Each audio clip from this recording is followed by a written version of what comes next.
Yep, you did. Welcome everybody in History Library. I'm Lauren and I'm the Chief Librarian. A very special welcome to our guest today, Penny Woodward. I'll introduce you to Penny in a moment. Our library is located on the lands of the Wurundjeri Wurrung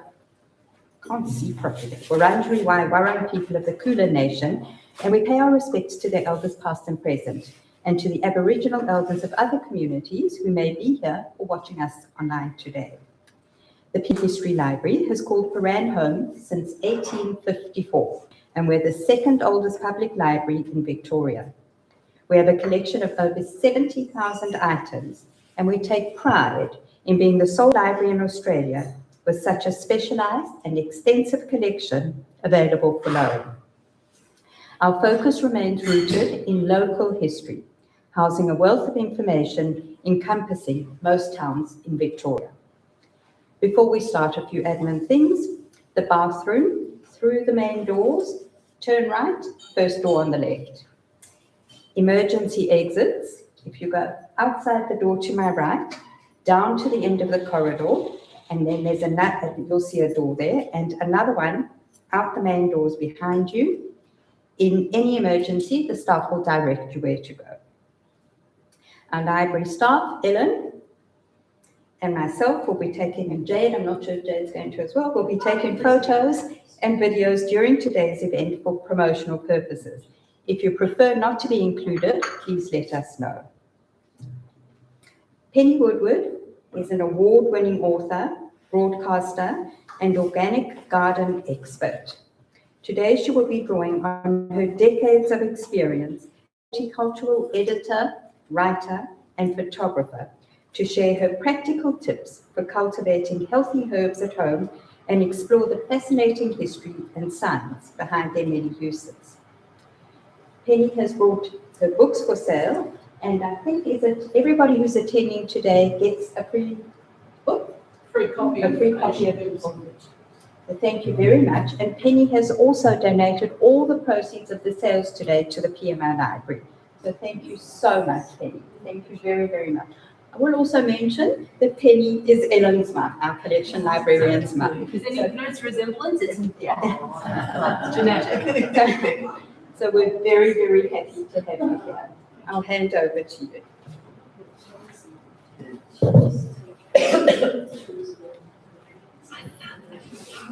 Thank you. As always, it's a delight to be here at the PMI Library. I think they do such an amazing job, and I'm not at all biased. Can you just lift the microphone up a tiny bit? Yeah, a bit more. Yeah, I did lift it up. Yeah. Okay, so today I want to talk to you about herbs for cooking, medicine, and pleasure. But one of the things I want to explain to you as we go through here with my photos is that herbs are not just that little bit of greenery tucked into the corner of the garden. They have histories, they have a myriad of uses, and they can also be beautiful. And they smell good, most of them. So, which is what you're smelling today with all the examples on the table there is, I just went quickly out into my garden, and there's a few that I've realised I've forgotten, but herbs. And it's not a big garden. It has a lot of other things and natives and all sorts of other things in it, but my herbs are mixed right through the garden. So I'm going to work through these slides here. So I'm starting with one of my favourite gardens in Melbourne, which is the herb garden in the Botanic Gardens, which has been there for many years now, but it's one of the really special places that you can go and learn about herbs so that you can see what they look like, how they grow, and how beautiful they can be as well. And it's interesting because one of the reasons they put the herb garden there is because surrounding it are some really interesting herbal trees as well that have been used in different ways. So it's worth exploring the immediate surrounds as well. This is another place where there are many herbs in the garden. These couple of photos, these gardens have changed dramatically and no longer have herbs in them, but I've included this picture in particular to be able to show you how quickly they grow and how quickly you can create something in a small or a bigger space by planting herbs. So here we have a whole lot of rosaries that are going to grow into hedges. And over there we have things like comfrey and a whole lot of other plants, and up the back there are lavenders, all of which are different herbs. But that's what it looked like only 3 months after they were planted. So you can see the lovely rosemary hedging plants in here, and lovely grey plants, different chrysanthemums, some of the scented carnations, so a whole range of different things. And as I've said up there, this is my philosophy about gardening, is that gardens should be a haven of growth and balance, not a place of destruction. And I find that by growing herbs right through my garden, they confuse the pests. So you don't have a whole lot of pests coming in and feeding dramatically on some tender plants because of the strong scents, because a lot of insects are attracted by the scent of a plant. This is another way of growing herbs. So this is a parterre garden, and in each of those beds you've got different things. So this is a golden oregano, which I've got some of on the table there. These are the marigolds, they're pest repellent marigolds, not the pot marigolds. So not calendula marigolds, but tagetes marigolds. And then in between, we've got veggies growing. So you've got carrots, you've got some purple basil, and various other plants around the edges. I can't actually remember what those ones up the back were. But so this is beautiful as well as useful, is what I'm trying to say.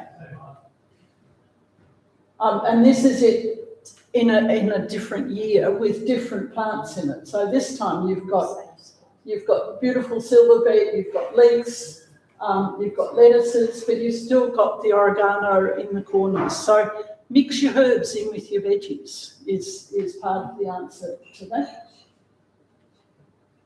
And then another way of growing herbs, and herbs really lend themselves to this because they do really well in small pots. And it's not just the thymes and the prostrate rosaries that do well, but things like these ones, that's a heartsease, it's a little viola that will do really well in a pot. The only thing you need to make sure if you want to go for a wall of pots like this is that they have a bit of decent depth to them. So don't get the really shallow ones. You can see up here that they're really quite deep. And if you're not home to water them, it's quite a good idea to have a drip system set up. A lot of them these days actually come with drip systems, so essential for watering and feeding. And then one of my favourite ways of growing herbs is just in pots.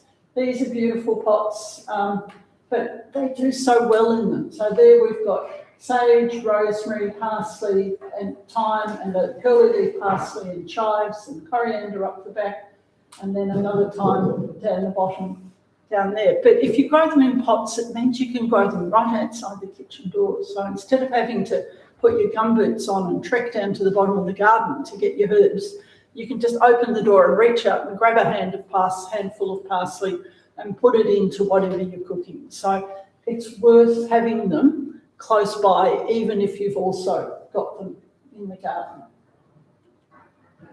So I'm now going to run through, it's slightly cut off. I don't think it's I don't think it's our projector, I think it's the slides. Okay, all right, I'll just work from that. So this is sage. So sage is a classic, beautiful herb that has a whole range of different uses. In particular, it is wonderful for using in strongly flavoured things, so in stuffings and in sauces. Sage, and the ones we're going to look at now, are typical Mediterranean herbs. Mediterranean herbs like this one, and lavenders and thymes and rosemary, like sun and good drainage. They do not do well if your soil is heavy, because they hate having wet feet. So one of the things that you must do with sage is to make sure that they don't have wet feet. Sage grows really easily from cuttings. And the best time to take them is in spring. So if you have a sage bush in the garden, sage tends to be a little bit short-lived. They generally last for 7 to 8, maybe 9 years. So if you know your sage has been in the ground for a while, take a couple of cuttings so that you've got a one to replace it. The other thing I use sage for, and this is the common sage, or there is a purple-leafed form of it, like this, is in as a medicine.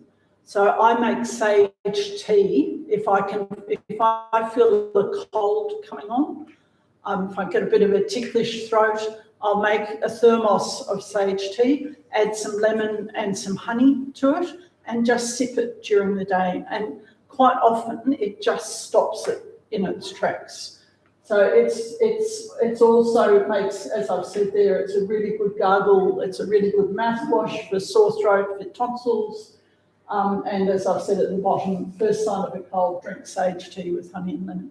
So, and in particular, the red-leafed form of it is better medicinally than the grey-leafed form of it, because of the, I'm going to forget the word. Golden variegated sage has similar attributes to common and purple sage, but it's a lower growing plant. So it only gets to about 30 centimetres. And it has, if you like variegations, I'm not a big variegation person, but they're really pretty variegations, these ones. So if you like that effect, it's a really nice plant to grow. And because it doesn't flower, it forms a really nice border, particularly in a sunny area with well-drained soil. And then you've got things like pineapple sage. So pineapple sage grows as a large shrub. This is Salvia elegans, which is a slightly darker leafed, darker flowered and darker stemmed form of it. I've got some there on the table. One of the things that I like most about this one are the edible flowers. So when I'm doing a salad, as soon as this is in flower, I'm picking the flowers off it and putting the flowers into it because they have a fabulous flavour.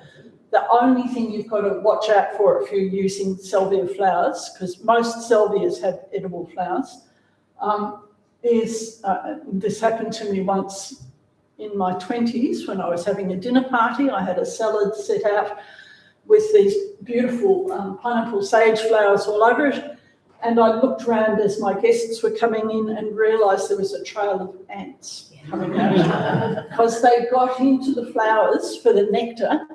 And then suddenly they realised they didn't want to be inside the house. And they were going out all over the table and down the leg and heading outside. So these days when I pick them and leave them sitting somewhere and give the ants a chance to escape.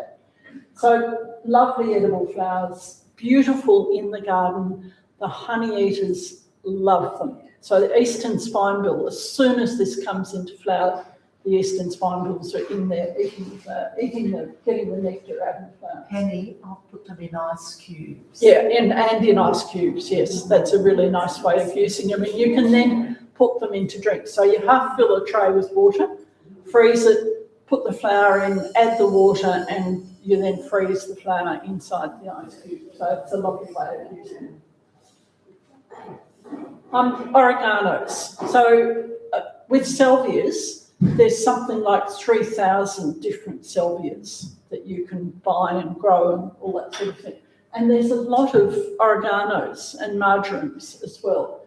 So this is the common oregano that you grow to be able to use the leaves in cooking, but you can also use the flowers in cooking. So if you are growing something that has edible leaves, the flowers are also edible. So you need to, with these ones, you need to pull them out of the flower head because you don't really want the calyces around the outside because they're a bit tough to chew. But the flowers are completely edible. Medicinally, it's strongly antiseptic, so it's another good one for making a tea for sore throats. And different leaf colours, different flowers and flavours.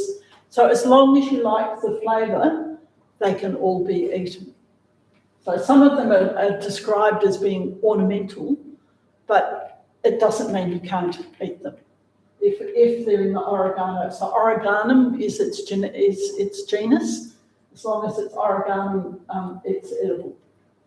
So this is one that's called Burnside Beauty, which has just really beautiful flowers. It's worth growing just for its flowers.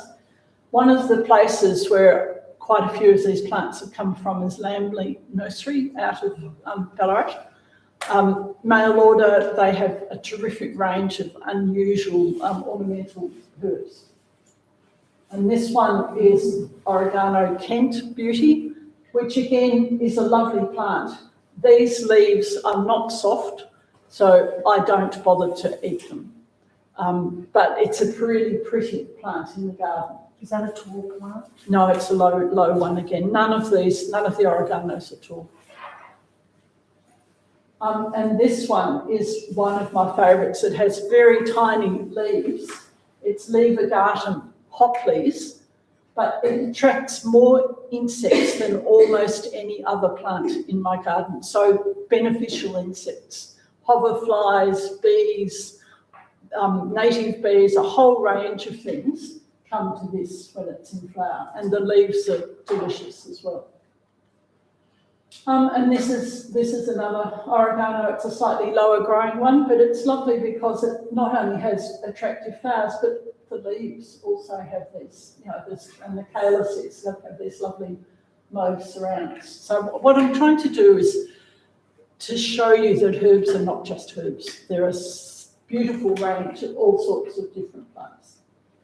And then you've got golden oregano, which is, as someone said to me today, it can be a bit of a pain in the garden, but if you're looking for a really low ground cover to sprawl over the garden, they are fabulous. And one of the things I love about them is that the leaf changes colour. So in the summer, it's a much more pale gold, and in winter, it's almost green, so that you get this really nice shift in colour during the year.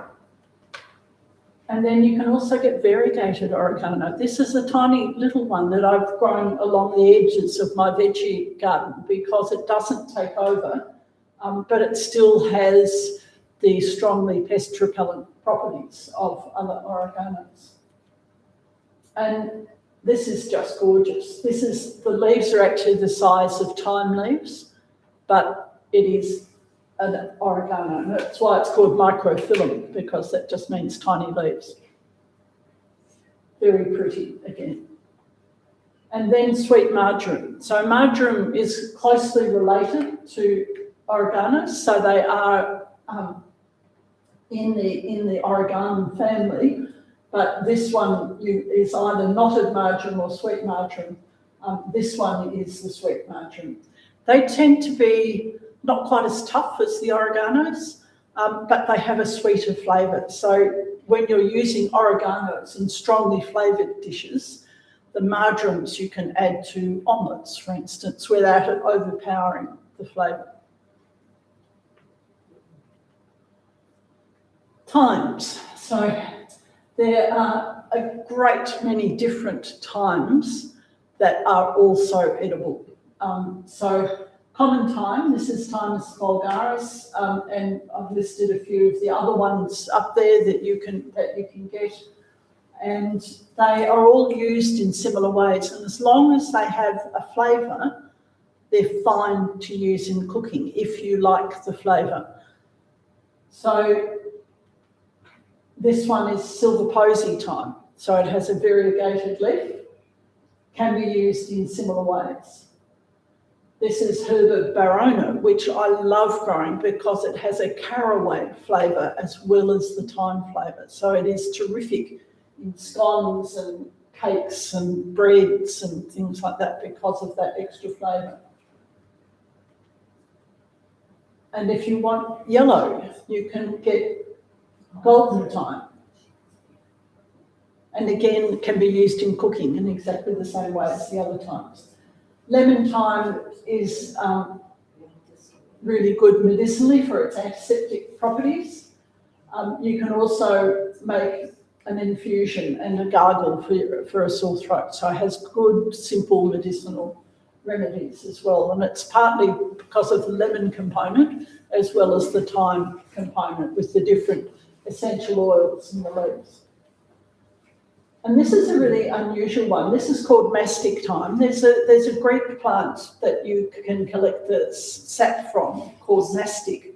And it's called mastic thyme because it has a similar flavour as to the mastic that's used in Greek cooking. But it's an unusual thyme because it grows as a shrub to about that sort of height. So it's a really nice one to have in the garden. And this is the flowers. They're just really pretty flowers. But hard to get, is it? No, you should, if you Google it, you should be able to find either with Lambley. Diggers, I think, sometimes has it. What's it called? Cottage Herbs in Queensland. I think it's called Herb Cottage Farm. Actually, Ellen, could you do a quick search for that while you're sitting there, if you wouldn't mind? Because they do a really good array of all of these herbs that I'm talking about, and they have some really good background information for them too. Sorry. One called Mudbrick. Mudbrick Herb Cottage. Yeah, Mudbrick Herb Cottage. Thank you. I should have just asked, shouldn't I? Okay, rosemaries. Recently, I've for many, many years have written for the ABC's Organic Gardener magazine, and I was looking for an article to write on herbs that I hadn't written in the past because I had been doing it for about 20 years. And I just discovered how many different sorts of rosemaries you can buy these days as well when I started researching the article. So, but one of the things that you should do if you are buying rosemary to use in cooking is to smell it, because the flavours vary hugely. And I've put down there, you can get them in different sizes, you can get them in shrubs, you can get dwarf ones, you can get ones that only spread over the ground, but smell it first.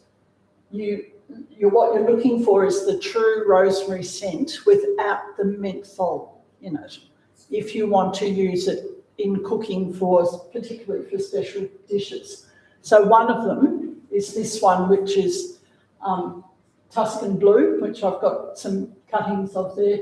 Another one is Chef's Choice, which was bred specifically for use in cooking. Then we get into, these are also in the Mediterranean herb family, but they are one that's not used enough as far as I'm concerned. So these are the savouries. This one is winter savoury. It grows as a perennial bush, but also there's a prostate form of it. And they have a really lovely spicy flavour. They're used especially with beans. So if you're a big bean eater, particularly the lima beans and borlotti beans and that sort of thing, and you get a bit of a wind problem from those, put this in with it because that will help with the wind problem. So a really warming and soothing digestive, as well as having a lovely flavour, and they grow as low-growing plants. And this is summer savoury, so the other ones are winter. There's a Cretan savoury with a grey leaf, which is really nice. This is summer savoury, which is an annual. So you treat it a bit the same way as you would if you were growing basil in the garden. So you actually want good drainage, plenty of sun and a reasonable amount of water, and you need to grow it from seed each year. So this has sort of got to the end of what I've been talking about in the Mediterranean plants in the Lamiaceae family, and they all like full sun, good drainage, and soil that is not too rich, so don't overfeed them. Okay, basil. Lots of people want to grow basil, and it is a fabulous, fabulous plant. But again, you can get all these different forms of basil. But what you have to remember with most basils is that they're a tropical plant. So if you want to put them out in the garden, you need to particularly, you don't put them out in winter in our climate, you plant them in spring and you protect them. So I tend to cut the top and bottom out of a juice bottle or something like that and sit that around each basil plant when I first put them out. But basil has so many uses, and if you really do want to have lots of plants, if you can, to be able to use them all the time. It also, you can make a tea out of it to help with a cough. It aids digestion, eases a headache, and even helps you to sleep. So, and rubbing on a bite to reduce pain and inflammation. If I'm working out in the garden and I've got to get bitten by something, I'll grab some basil leaves and rub it on. And you can also grow them in pots near doorways to repel flies and mosquitoes. So there's a bit of a legend that Italian fishermen used to have pots of basil in the wheelhouse to repel any pests that were coming after them while they were sailing around. Then you can get lettuce leaf basil. I love growing lettuce leaf basil because the leaves are the size of your hand. So really big leaves, but they still have that beautiful basil flavour of the sweet basil. So it's still a sweet basil, but it just has very large leaves. And then you can have Thai basil, which you can buy in the shops. If you buy basil that has been grown hydroponically, so it's still got its roots attached, you can just go and plant that into a pot. So you don't actually have to go to a nursery to buy your basil. If you're picking up basil and it's got roots on it, put it into a pot and you can grow it in a sunny position. And, yeah, so this is quite a different flavour to sweet basil. It's got a much more aniseedy, clovey flavour to it. Now, is that one a perennial? No, none of those are perennials. You can't get it to grow more than a year like the annual one? No. Because I once bought it and I was told that it would grow several years. No, not that one. There is another one. There's a sacred basil that's a perennial, and there is another basil that is a perennial, but that particular one, the Thai basil, is an annual. Okay, thank you. Sorry, I was trying to go back there. This is purple basil. I don't actually like the flavour of this, but it is grown with bedding plants in lots of places because of the beautiful colour of the leaves. I find it a bit too strong. And then cinnamon basil, which actually has a cinnamon flavour to it. So, and it's another annual, citrusy, cinnamony flavour, and you can see it's got the typical basil leaves.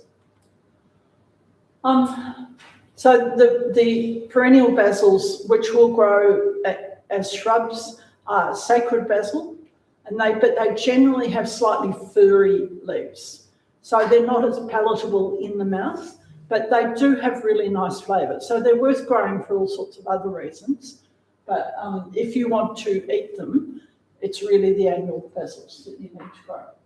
So mints. So this is another whole family. Mints do really well in pots. And if you don't want them taking over your garden, then grow them in pots.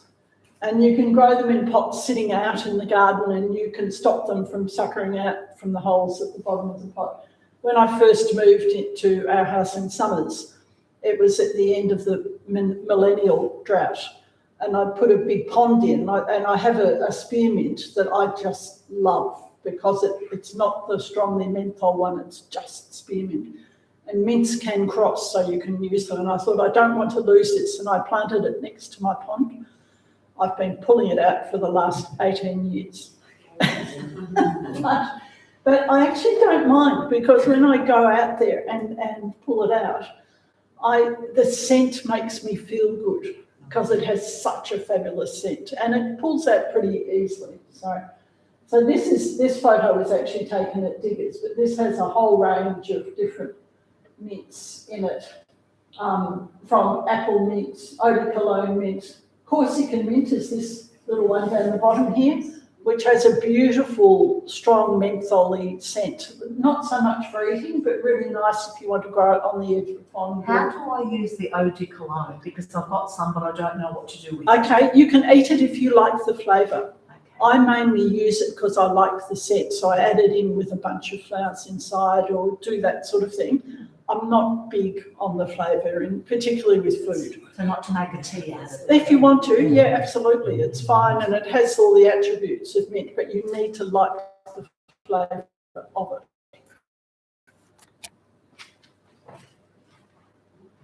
Peppermints, typically, that's the typical leaf shape, and it usually has slightly reddish stems. So peppermint tea will aid digestion and cold symptoms. There's also for CRISPR and lime and variegated one. But if you have a gut problem, you shouldn't use peppermint as a soothing tea because of the menthol in it. You're much better off using spearmint, which doesn't have the menthol in it. So this is spearmint, which I think is just a fabulous plant. I wouldn't, of all the herbs that I have in my garden, I'd probably use this more than anything else. And yeah, and I've said that because of the... and then we have things like, this is an Australian native mint, which is called river mint. And you can use it for coughs and colds and to help a headache by sniffing it. But like native pennyroyal and ordinary pennyroyal, it should never be taken during pregnancy. So because of one of the oils in it can have an abortifacient effect. So really unlikely, but it's just not worth taking the risk, particularly if you're drinking it regularly as a tea. So it's fine to put into a salad or use in different ways. Great plant in the garden, but don't drink it as a tea. And then we've got lime. So this is a really lovely plant to grow. It used to be called kaffir lime. That name has changed to the Thai name, which is macro lime, for obvious reasons. Citrus hystrix. It grows as other lemon citrus plants grow. So it is a citrus, does have fruit, but it is mainly used for these double leaves. And you use them in much the same as you use bay leaves, but you obviously you're using them for their lemon flavour. So if you have a recipe like there's mentioned, some things are mentioned in this one's in the Asian Herbs and Vegetables book. It tells you the sort of things that they're usually added to. But it's a fabulous plant. It does have thorns on it, so you need to plant it somewhere where you're not brushing past it all the time. But it grows anywhere that other citruses will grow well.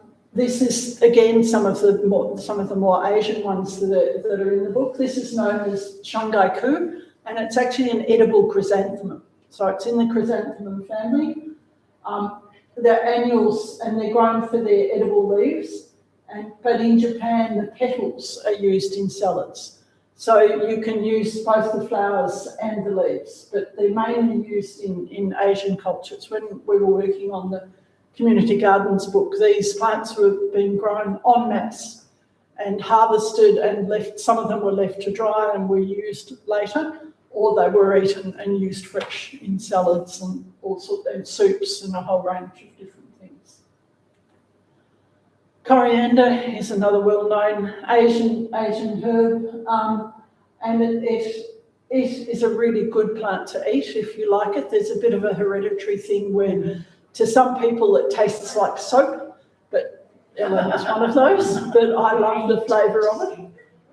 So, you've got to be a little bit careful using it in cooking, that you don't have a hereditary person who hates the flavour of it. But the other thing that I don't think is done enough is you grow it for the seeds, which have a sweeter, different flavour to the leaves. And you can also eat the roots. So if you have a nice big clump of coriander and you think it's going to die out, it's worth harvesting and chopping the roots off and freezing the roots, and then you can just use the roots in cooking. So really, really useful on all levels.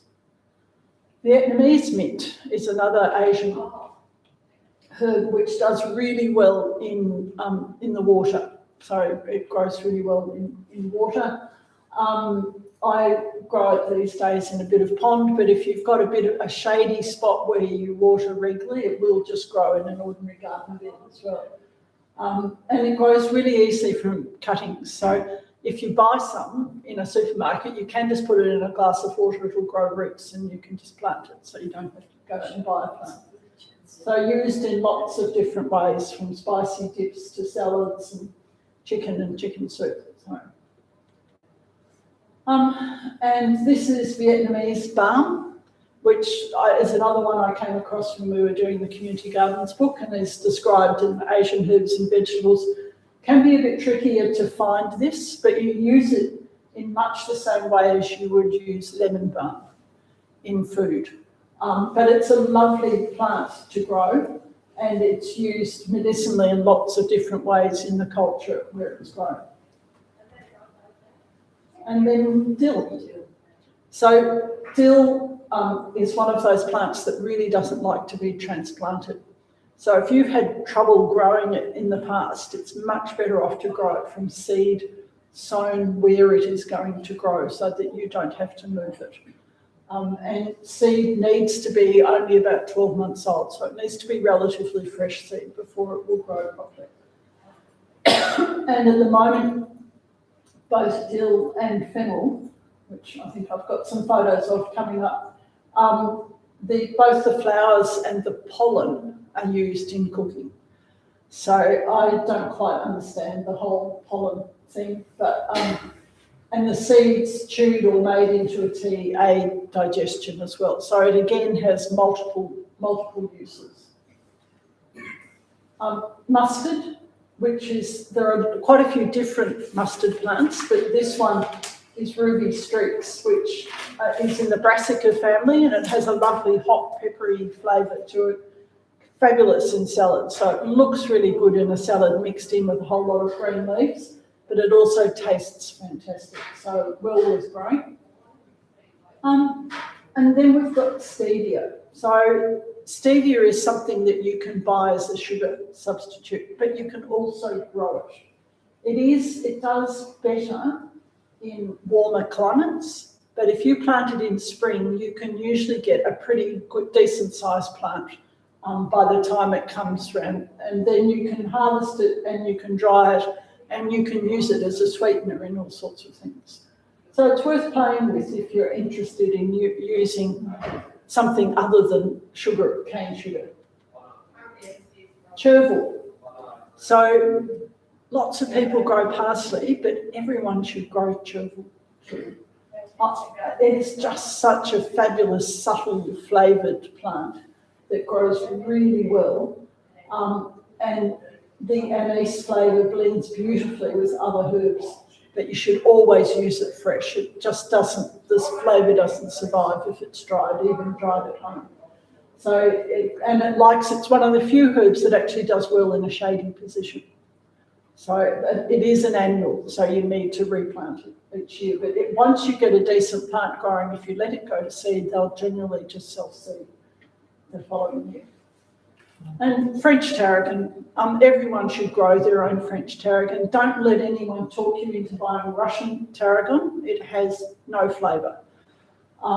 You need to make sure it's French tarragon, and the way to make sure is to, if you've got a plant in front of you, pick a leaf, put it on your tongue, and it should numb the tip of your tongue if it's French tarragon.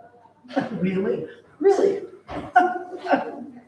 So it's a classic French herb used in cooking, and it is a perennial, but it dies back every year to nothing. So make sure you put a stake or something in, or a label that reminds you that it's there. Otherwise, if you're me, you'll suddenly see a gap and think, oh, I can plant something in there, and by the time you've planted it, you've forgotten that your tarragon was actually waiting there to come up in spring, because they're always a little bit later than other plants that come up in So spring. if you were to buy it, I think somebody's given me a little slip. Yeah. How do you know in your store whether, I suppose it should be labelled, but Yeah. how do you know it's Russian? You're saying to put it on your tongue, but if I'm out to get it, is Russian more, I wouldn't grow Russian at all. is it more common to No, it's actually, you're less likely to see it, less? because it's not a especially pretty plant, Yeah. but it's much easier to grow. So sometimes you will find tarragon that is being sold just as tarragon, and it's actually Russian, not French. Someone's given me a little piece and it looks like that. Yeah, well, it's probably fine, but Russian tarragon is similar. But if you eat it, and look, it's really the anise flavour, but it does, if you get a decent sized leaf, it does numb the tip of your tongue if you eat it. But it dies back completely in winter, so now is not the right time really to be planting it. Yeah, it's in a little pot. Oh, okay, well, it should be fine then, but just be ready for it to die back, and then it will reshoot again later in spring than you expect. So, edible flowers. We all know and love chives. Chives are really well worth growing, both ordinary chives and garlic chives. But you also need to remember that the flowers are edible.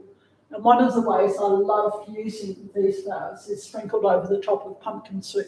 So if you can imagine the orange of pumpkin soup and then having these flowers sprinkled over the top, it also adds beautiful flavour to it. So, and there are some people who can't eat onions and garlic and things like that, but chives are usually absolutely fine for them. So even though they do have the alien flavour, it's a really, really nice flavour.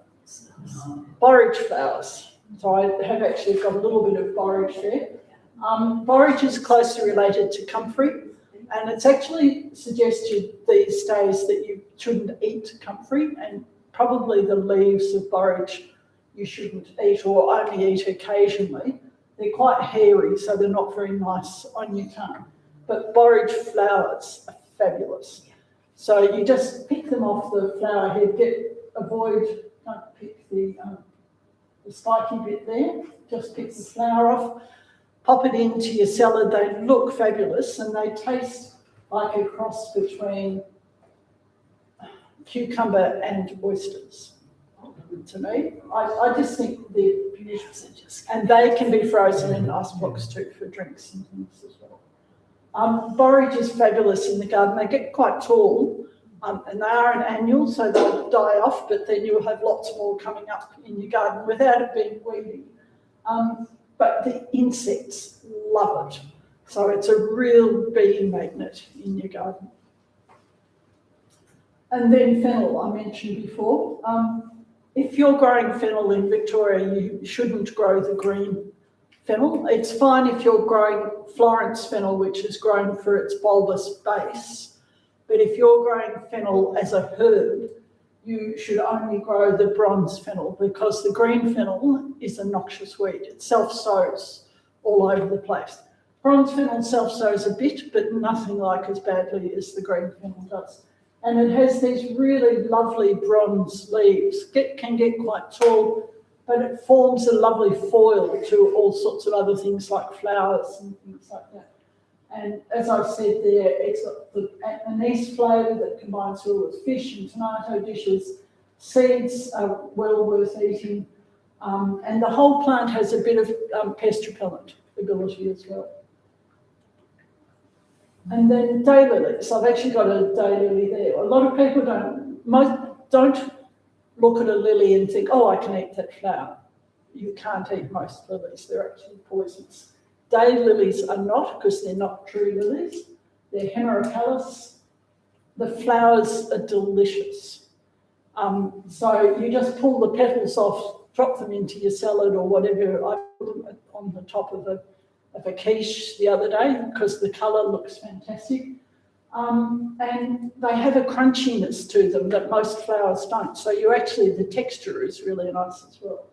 So if you've got, but the flavour does seem to vary depending on the colours.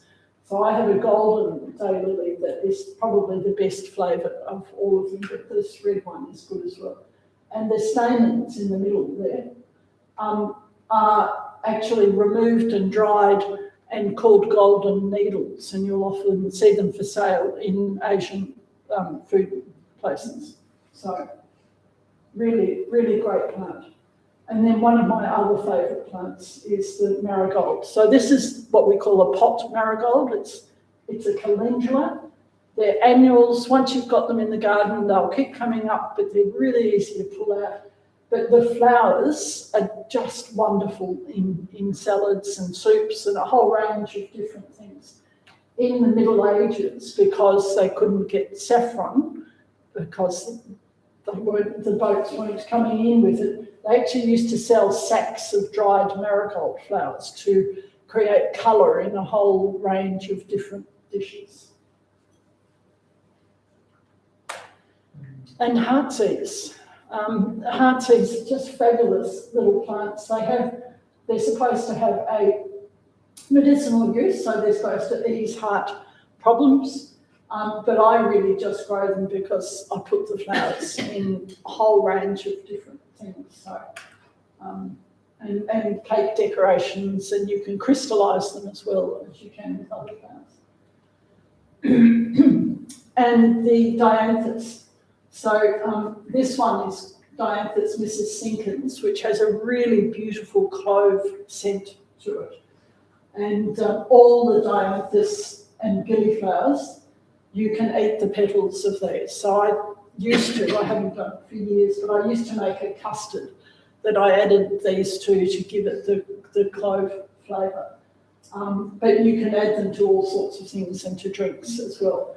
The main thing you should never do is if you buy a bunch of carnations, don't use the flowers in cooking, because they use so many pesticides and things on those flowers to produce beautiful flowers that you really don't want to be eating them. So make sure you're getting them out of your garden.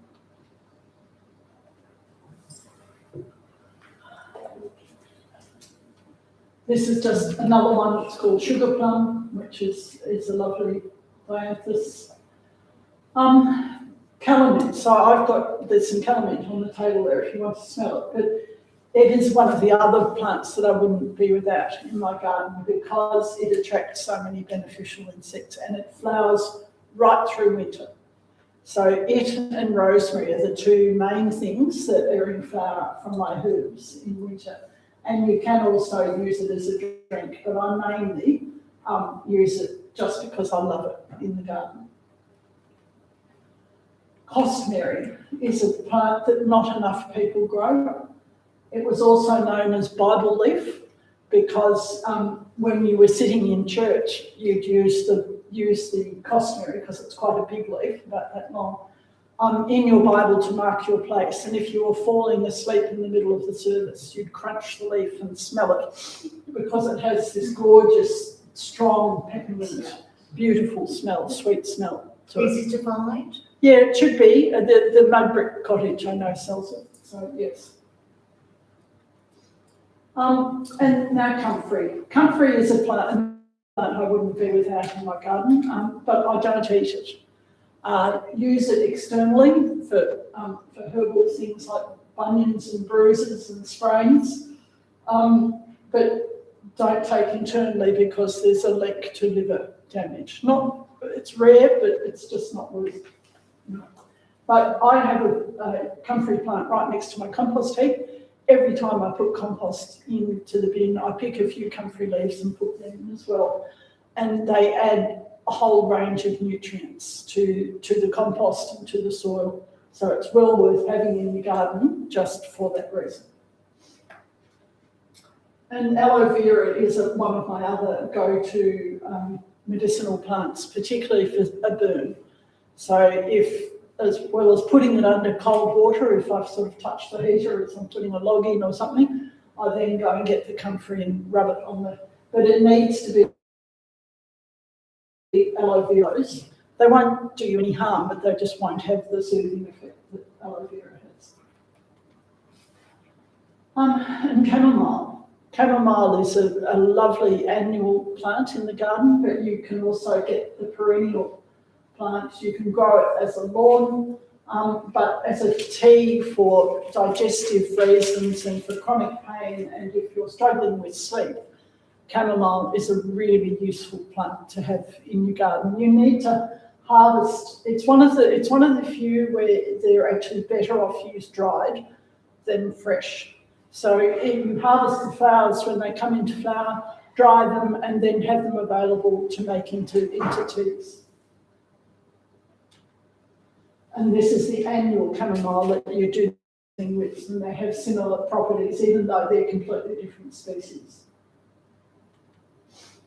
And this hyssop is a really lovely plant in the garden, and again, it's the leaves that are used to make a lovely, pleasant, meaty tea. You can also dry them for potpourri, and they're just beautiful plants in the garden. So these ones you can buy at places like Diggers because they're really ornamental as well as being herbs. Lemon balm that's a green form and a gold form. It's the tea that I go to if I'm getting nervous about coming to do a talk and need to relax a bit. This lemon balm tea is great for that. So, but you can also use it in lots of different things, and I particularly like it. I don't think I've got it up there. I add it if I'm stewing pears because it just gives a little bit of extra bite to the pears. So. And there you are. I had it on there. I'd forgotten I had that down there. That's the word cottage. Probably that's the word address for it. And probably the herb that I use again all the time is bay leaves. So I use them in cooking. If you have never used them fresh, you need to have some fresh bay leaves and use them fresh because they are so much nicer than the ones that you buy in the supermarket, which really have very little flavour at all. Yeah. Penny, can I suggest an Italian lady, sorry I'll keep on interrupting, taught me to make a tea out of it. Yeah. And it is absolutely fabulous. Yeah, so it has a really nice flavour, yeah. I agree. But it's also on the stove. Used medicinally for muscle pain and to repel. But the thing that I use it more than anything else, and I keep giving Ellen big branches of bay leaves, is to repel pests.